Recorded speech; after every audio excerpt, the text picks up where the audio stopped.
ప్రభుత్వ కార్యక్రమాలకు ప్రజల భాగస్వామ్యం తోడైతేనే పేదరిక నిర్మూలన సాధ్యమని సీఎం చంద్రబాబు స్పష్టం చేశారు.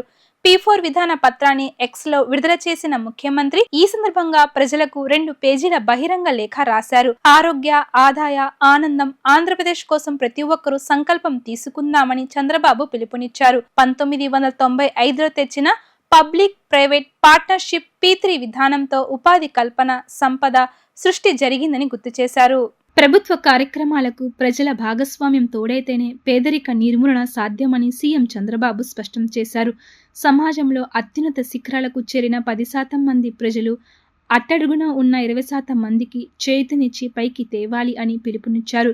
పేదల జీవితాలు మార్చేందుకు ఉద్దేశించిన P4 విధాన పత్రాన్ని ఆవిష్కరించిన ముఖ్యమంత్రి ఇందులో అందరూ పాలుపంచుకునేలా సంక్రాంతి రోజు సంకల్పం తీసుకోవాలి అని కోరారు. ఆర్థిక అసమానతలు తొలగిపోయి సమాజంలో ప్రతి ఒక్కరి జీవన ప్రమాణాలు మెరుగుపడినప్పుడే అందరి ఇళ్లల్లో సుఖ సంతోషాలు వెల్లివిరుస్తాయి అని సీఎం చంద్రబాబు అభిప్రాయపడ్డారు. ఇందుకోసం ప్రతిపాదించిన public private people partnership P4 విధానంలో భాగస్వాములు కావాలి అని పిలుపునిచ్చారు. P4 విధాన పత్రాన్ని ఎక్స్లో విడుదల చేసిన ముఖ్యమంత్రి ఈ సందర్భంగా ప్రజలకు 2 పేజీల బహిరంగ లేఖ రాశారు. ఆరోగ్య, ఆదాయ, ఆనంద, ఆంధ్రప్రదేశ్ కోసం ప్రతి ఒక్కరూ సంకల్పం తీసుకుందామని చంద్రబాబు పిలుపునిచ్చారు. 1995లో తెచ్చిన పబ్లిక్ ప్రైవేట్ పార్ట్నర్షిప్ P3 విధానంతో ఉపాధి కల్పన, సంపద సృష్టి జరిగిందని గుర్తు చేశారు. సామాన్య రైతు కుటుంబం నుంచి వచ్చిన వాళ్ళు సైతం నాటి అవకాశాలతో దేశ విదేశాల్లో మంచి స్థానాల్లో ఉన్నారు అని తెలిపారు.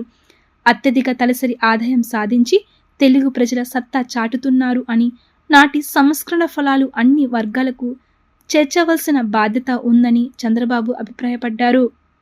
రాష్ట్రంలో ఇప్పటికీ లక్షల కుటుంబాలు పేదరికంలోనే ఉన్నాయి అని చంద్రబాబు పేర్కొన్నారు. విద్య, వైద్యం, పౌష్టిక ఆహారం, తాగునీరు వంటి కనీస అవసరాలు కూడా తీరని పరిస్థితుల్లో ఉన్నారు అని విచారం వెళ్లిబుచ్చారు.